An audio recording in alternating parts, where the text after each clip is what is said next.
Hi guys welcome back to our channel. First time మన channel చూస్తున్నట్లయితే తప్పకుండా subscribe చేసుకోండి అండ్ పక్కన బెల్ ఐకాన్ యాక్టివేట్ చేసుకుంటే మీకు నోటిఫికేషన్స్ అనేవి వస్తాయి. నేను వీడియో పెట్టగానే అండ్ వీడియో లైక్ చేయడం మాత్రం అసలు మర్చిపోవద్దు. అండ్ వీలైతే మీ ఫ్రెండ్స్ కూడా షేర్ చేయండి. ఈ రోజు రిక్రూట్మెంట్కి సంబంధించి డీటెయిల్స్ చూసుకున్నట్లయితే ద సింగరేణి కాలియరీస్ కంపెనీ లిమిటెడ్ వాళ్ళు రిక్రూట్మెంట్ చేసుకుంటున్నారండి. ఇది వచ్చేసరికి తెలంగాణ స్టేట్ అంటే ఏపీ తెలంగాణ ఇద్దరైతే అప్లై చేసుకోవచ్చు. దీనికి సంబంధించి అప్లికేషన్ ప్రాసెస్ కూడా ఈ వీడియో చెప్తాను. సో స్కిప్ చేయకుండా పూర్తి వీడియో అయితే చూడండి. ముందుగా రిక్రూట్మెంట్ కి సంబంధించి ఇంపార్టెంట్ డేట్స్ చూసుకున్నట్లయితే ఆన్లైన్ అప్లికేషన్ కి 1 మార్చ్ నుంచి ఆల్రెడీ స్టార్ట్ అయిపోయిందండి. అండ్ లాస్ట్ డేట్ వచ్చేసరికి 18th 3rd అంటే 18th మార్చ్ లోపు అయితే మీరు అప్లై చేసుకోవాలి. వీళ్ళు ఎగ్జిక్యూటివ్ అండ్ నాన్ ఎగ్జిక్యూటివ్ కార్డేకి సంబంధించి రిక్రూట్మెంట్ చేసుకుంటున్నారు. దీనికి సంబంధించి eligibility criteria and age limit అయితే దీనిలో చూద్దామండి. ఫస్ట్ ఎగ్జిక్యూటివ్ కార్డే పోస్టులలో మేనేజ్మెంట్ ట్రైనింగ్ మైనింగ్ కి సంబంధించి టోటల్ గా మనకి 139 వేకెన్సీస్ అయితే ఉన్నాయి. కేటగిరీ వైజ్ గా కూడా ఇక్కడ వేకెన్సీస్ అయితే కేటాయించారండి. దీనికి బీఈ బీటెక్ ఎవరైతే అండ్ బీఎస్సీ ఇంజనీరింగ్ చేసి ఉంటారో విత్ 60% మార్క్స్ తో క్వాలిఫై అయిన వాళ్ళైతే కావాలి. ఏజ్ లిమిట్ 18 to 30 years ఉన్న వాళ్ళైతే అప్లై చేసుకోవచ్చు అనమాట. ఇక్కడ ఏజ్ రిలాక్సేషన్ కూడా ఇచ్చారు. నెక్స్ట్ మేనేజ్మెంట్ ట్రైనింగ్ F&A కి సంబంధించి టోటల్ మనకి 22 వేకెన్సీస్ అయితే ఉన్నాయి. దీనికి సిఏ ICWA అండ్ CMA చేసిన వాళ్ళు అప్లై చేసుకోవచ్చు. 18 to 30 years ఉన్న వాళ్ళైతే అప్లై చేసుకోవచ్చు అండి. సో ఇక్కడ కేటగిరీ వైజ్ గా మనకి వేకెన్సీస్ కూడా ఇచ్చారు. తర్వాత మేనేజ్మెంట్ ట్రైనింగ్ పర్సనల్ కి సంబంధించి 22 వేకెన్సీస్ అయితే ఉన్నాయన్నమాట. దీనికి ఏంటి అంటే at least 2 years full time post graduate degree కానీ PG diploma post graduate program in management with specialization in HR industrial relationship and personnel management కానీ MHROD MBA చేసిన వాళ్ళైనా సరే విత్ HR మేజర్ అనేది ఉండాలన్నమాట. సో ఇలా చేసిన వాళ్ళు 60% మార్క్స్తో ఎవరైతే క్వాలిఫై అయి ఉంటారో వాళ్ళైతే అప్లై చేసుకోవచ్చు. 18 to 30 years ఉన్న వాళ్ళు కూడా అప్లై చేసుకోవచ్చు. అండ్ ఇక్కడ చూసుకున్నట్లయితే మనకి మేనేజ్మెంట్ ట్రైనింగ్ IEకి సంబంధించి 10 వేకెన్సీస్ అయితే ఉన్నాయి.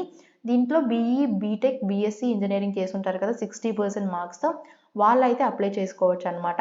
సో ఇక్కడ ఏంటంటే note applicable branches production and industrial engineering or any such other combinations with industrial engineering అని చెప్పి ఇచ్చారు. ఆర్ లేదు అంటే బీఈ బీటెక్ బీఎస్సీలో లైక్ లేదా పీజీ చేసి ఉంటారు కదా degree and PG diploma industrial ఇంజనీరింగ్లో. సో వాళ్ళైతే అప్లై చేసుకోవచ్చు. 60% మార్క్స్ అయితే వచ్చి ఉండాలి మీకు. 18 to 30 years ఉన్న వాళ్ళైతే అప్లై చేసుకోవచ్చు అండి. అండ్ అలాగే next junior estates officer E1 grade కి సంబంధించి 10 వేకెన్సీస్ అయితే ఉన్నాయి. ఇది డిగ్రీ ఎవరైతే లా చేసి ఉంటారో అంటే డిగ్రీలో లా చేసి ఉంటారు కదా వాళ్ళైతే అప్లై చేసుకోవచ్చు. 55% మార్క్స్ అనేవి మీకు వచ్చి ఉండాలి. 18 to 30 years ఉన్న వాళ్ళు అప్లై చేసుకోవచ్చు. మేనేజ్మెంట్ ట్రైనింగ్ హైడ్రోజియాలజిస్ట్ కి సంబంధించి ఎంఎస్సీ హైడ్రోజియాలజీకి సంబంధించి అండ్ ఎంఎస్సీ అప్లైడ్ జియాలజీ చేసి ఉంటారు కదా వాళ్ళైతే అప్లై చేసుకోవచ్చు. 60% మార్క్స్తో క్వాలిఫై అయి ఉండాలి. అండ్ సేమ్ అన్నిటికీ ఏజ్ లిమిట్ వచ్చేసరికి 18 to 30 years అయితే ఉంటుందండి. మేనేజ్మెంట్ ట్రైనింగ్ సివిల్ E2కి గ్రేడ్ సంబంధించి మనకి బీఈ బీటెక్ బీఎస్సీలో ఎవరైతే సివిల్ ఇంజనీరింగ్ చేసి ఉంటారో వాళ్ళకి అప్లై చేసుకోవచ్చు అనమాట. అండ్ దీనికి సంబంధించి మిగతా క్యాండిడేట్స్ చూసుకున్నట్లయితే జూనియర్ ఫారెస్ట్ ఆఫీసర్కి సంబంధించి బీఎస్సీ AGR ఫారెస్ట్రీ హార్టికల్చర్ లేదా MSc agriculture forestry and horticulture ఎవరైతే చేసి ఉంటారో వాళ్ళైతే అప్లై చేసుకోవచ్చు అనమాట. అండ్ దీంతో పాటుగా నెక్స్ట్ మనకి జనరల్ డ్యూటీ మెడికల్ ఆఫీసర్కి సంబంధించి MBBS and registration with Telangana state medical council చేసి ఉంటారో వాళ్ళైతే అప్లై చేసుకోవచ్చు. దీనికైతే 18 to 45 years ఉన్న వాళ్ళైతే అప్లై చేసుకోవచ్చు అండి. 5 years ఏజ్ రిలాక్సేషన్ కూడా ఇచ్చారు BC SC ST PWD వాళ్ళకైతే. అండ్ ఇక్కడ చూసుకున్నట్లయితే మనకి నాన్ ఎగ్జిక్యూటివ్ కార్డీ పోస్టులకి సంబంధించి సబ్ ఓవర్సియర్ ట్రైనింగ్ సివిల్కి సంబంధించి మనకి ఎవరైతే డిప్లొమా చేసి ఉంటారో సివిల్ ఇంజనీరింగ్లో వాళ్ళు అప్లై చేసుకోవచ్చు అనమాట. మనకి 16 వేకెన్సీస్ అయితే ఉన్నాయి. సో ఇదండి ఓవరాల్గా age limit education qualification and post వాటికి వేకెన్సీస్ అనమాట. ఎలిజిబిలిటీ క్రైటీరియా రీచ్ అయిన వాళ్ళు నేను ఆల్రెడీ ఇంపార్టెంట్ డేట్స్ చెప్పాను కదా ఆ లోపు అయితే అప్లై చేసుకోవచ్చు. తెలంగాణ ఏపీ వాళ్ళు ఎవరైనా అప్లై చేసుకోవచ్చు అండి. వన్స్ మీరు సెలెక్ట్ అయిపోయి పోస్టింగ్ కానీ వస్తే ఎగ్జిక్యూటివ్ కార్డీ ఎంప్లాయీస్కి సంబంధించి ఇక్కడ బేసిక్ పే అనేది ఇచ్చారు. E1 గ్రేడ్ ప్రకారంగా మనకి 40,000 నుంచి 1,40,000 దాకా వస్తాయి. E8 గ్రేడ్ ప్రకారంగా 1,20,000 నుంచి 2,80,000 దాకా అయితే వస్తాయని క్లారిటీగా మెన్షన్ చేశారండి. దాంతో పాటుగా మనకి ఎక్స్ట్రా బెనిఫిట్స్ కూడా వస్తాయి అనమాట.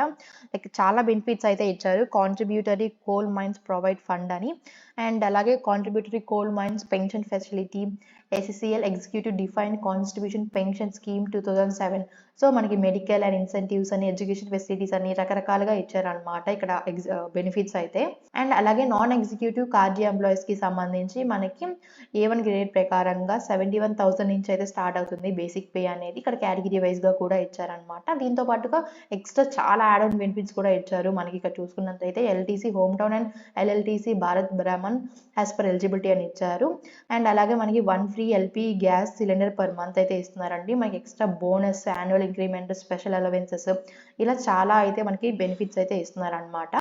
ఎవరైనా ఎలిజిబిలిటీ క్రైటీరియా రీచ్ అయ్యి ఇంట్రెస్ట్ ఉంది అప్లై చేసుకోవాలి అనుకుంటే దానికి సంబంధించిన అప్లికేషన్ ఫీజు చూసుకున్నట్లయితే సో 1000 రూపీస్ అయితే పే చేయాల్సి ఉంటుందండి. అండ్ ఇక్కడ చూసినట్లయితే SC, ST and employees of ఎస్ఎస్సీలు ఉంటారు కదా, వాళ్ళు మాత్రం 100 రూపీస్ పే చేయాల్సి ఉంటుంది. మిగతా క్యాండిడేట్స్ ఎవరైతే ఉంటారో వాళ్ళు 1000 రూపీస్ అయితే పే చేయాల్సి ఉంటుంది.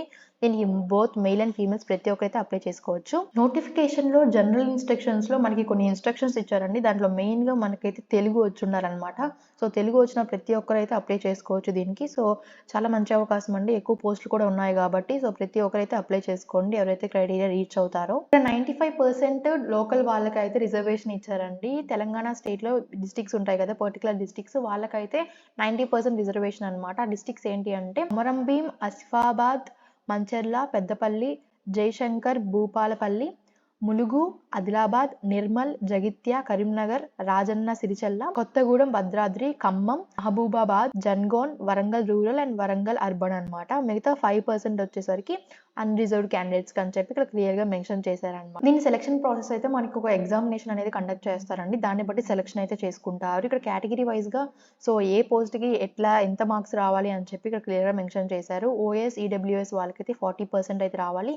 ఇక్కడ నాన్ ఎగ్జిక్యూటివ్ కార్డికి సంబంధించి 30%, బీసీ పీడబ్ల్యూడీకి 35% అండ్ 25% మార్క్స్, ఎస్సీ ఎస్టీ అయితే 25% అండ్ 15% క్వాలిఫైయింగ్ మార్క్స్ అని కూడా ఎగ్జామినేషన్ లో క్లియర్ గా మెన్షన్ చేశారు. ఇక్కడ ఎవరైతే అప్లై చేసుకోవాలి అనుకుంటున్నారో వాళ్ళకి నేను లింక్ అనేది డిస్క్రిప్షన్ లో ఇస్తాను. వన్స్ దాన్ని క్లిక్ చేయగానే ఇలా ఓపెన్ అవుతుంది అనమాట. ఇక్కడ కెరియర్స్ అని ఉంటుంది, అక్కడికి వెళ్ళగానే రిక్రూట్మెంట్ అని ప్రెస్ చేయండి. తర్వాత ఇక్కడ ఆన్లైన్ రిజిస్ట్రేషన్ ఉంటుంది, అది క్లిక్ చేయగానే మనకి నోటిఫికేషన్ అనేది వస్తుంది. ఇక్కడ click here for details and apply online అని ఉంటుంది అనమాట. Please click here for copy of detail information అని వస్తుంది, అది స్కిప్ చేసి ఆన్లైన్ అప్లికేషన్ అని చెప్పి ఇక్కడ క్లిక్ చేయండి. సో క్లిక్ చేయగానే మనకి ఇక్కడ నోటిఫికేషన్కి సంబంధించి డీటెయిల్స్ అయితే అడుగుతుంది అనమాట. మీరు ఏదైతే పోస్ట్కి అప్లై చేయాలి అనుకుంటున్నారో ఆ పోస్ట్కి అయితే ఇక్కడ ప్రెస్ చేసి క్లిక్ చేసేయండి. మీ సర్ నేమ్, మీ ఫాదర్స్ నేమ్ అండ్ అలాగే మీ ఐడెంటిటీ కార్డ్ ఏదైతే ఉందో అదైతే ఇచ్చేసేయండి. ఆధార్ కార్డ్ కానీ ఓటర్ కార్డ్ కానీ ఏదైతే ఉందో అదైతే ఇచ్చేయండి. దాని నెంబరు, మీ జెండరు, ఎస్ఎస్సికి ఈక్వలెంట్ అయితే రెగ్యులరా ప్రైవేటా అని చెప్పి ఇక్కడ మెన్షన్ చేయండి. లోకల్, నాన్ లోకల్ అని చెప్పి ఇక్కడ మెన్షన్ చేసిన తర్వాత నేటివ్ స్టేట్ ఏంటి, డిస్ట్రిక్ట్, క్యాస్ట్, సో మీరు ఫిజికల్లీ హ్యాండిక్యాప్డ్ అయితే దానికి సంబంధించి ఇక్కడ ఇవ్వండి అనమాట. అండ్ ఎస్ఎస్సి ఎంప్లాయీ అయితే ఇక్కడ ఇవ్వండి. ఇక్కడ సెల్ఫ్ ఎంప్లాయీ కోడ్ అయితే ఇచ్చేసిన తర్వాత మీ పేరెంట్స్ కానీ ఎస్ఎస్సిఎల్లో వర్క్ చేసి ఉంటే ఇక్కడ మెన్షన్ చేయండి. And me parent and relative employee code ఉంటుంది కదా అయితే మెన్షన్ చేయండి. Date of birth please enter given captcha అని చెప్పి ఇక్కడ ప్రొసీడ్ నెక్స్ట్ అయితే కొట్టేసేయండి. తర్వాత అడ్రస్ డీటెయిల్స్ అయితే అడుగుతుంది అనమాట. దీంతో పాటు మీరు ఎగ్జామ్ పాస్ చేయండి, క్వాలిఫికేషన్ ఉంటారు కదా, హైయెస్ట్ క్వాలిఫికేషన్ అదైతే ఇచ్చేసేయండి దాని డీటెయిల్స్. తర్వాత అదర్ ఇన్ఫర్మేషన్, రిలవెంట్ ఎక్స్పీరియన్స్ ఏమన్నా ఉంటే అది ఇవ్వండి. ఒకవేళ లేదు అంటే స్కిప్ చేసేసుకోవచ్చు అనమాట. నోట్ అప్లికబుల్ పెట్టేసి మీకు అప్లోడ్ చేయాలన్నమాట మీ ఫొటోస్, మీ సిగ్నేచరు. సో ఇది మీ క్వాలిఫికేషన్కి సంబంధించి డీటెయిల్స్ అయితే అడుగుతుంది అనమాట. సో మీ 10th కానీ ఇంటర్ కానీ ఏదైతే పాస్ అయి ఉంటారు, గ్రాడ్యుయేషన్ కానీ పాస్ అయి ఉంటారు కదా, ఆ డీటెయిల్స్ అయితే ఇక్కడ అడుగుతుంది అనమాట. లాస్ట్లో డిక్లరేషన్ ఇచ్చేసి సబ్మిట్ చేసేయండి. అండ్ అలాగే ఆన్లైన్ అప్లికేషన్కి సంబంధించి ఫీజ్ లింక్ కూడా డిస్క్రిప్షన్లో ఇస్తానండి. వన్స్ అది క్లిక్ చేసి మీరు ఆన్లైన్లో మాత్రమే పేమెంట్ చేయాలి. అండ్ దానికి సంబంధించి ఇంకా ఏమైనా డీటెయిల్స్ ఉన్నా కానీ లైక్ అప్లికేషన్లో ఇంకా డీటెయిల్స్ కానీ కావాలి అన్నా, ఇంకా ఏ డిగ్రీ మీద అన్న జాబ్స్ కావాలి అన్నది నాకు కమెంట్ చేయండి, తప్పకుండా రిప్లై ఇస్తాను అండ్ వీడియోస్ కూడా చేస్తాను. Thanks for watching. Once again please do like and subscribe to skill jobs.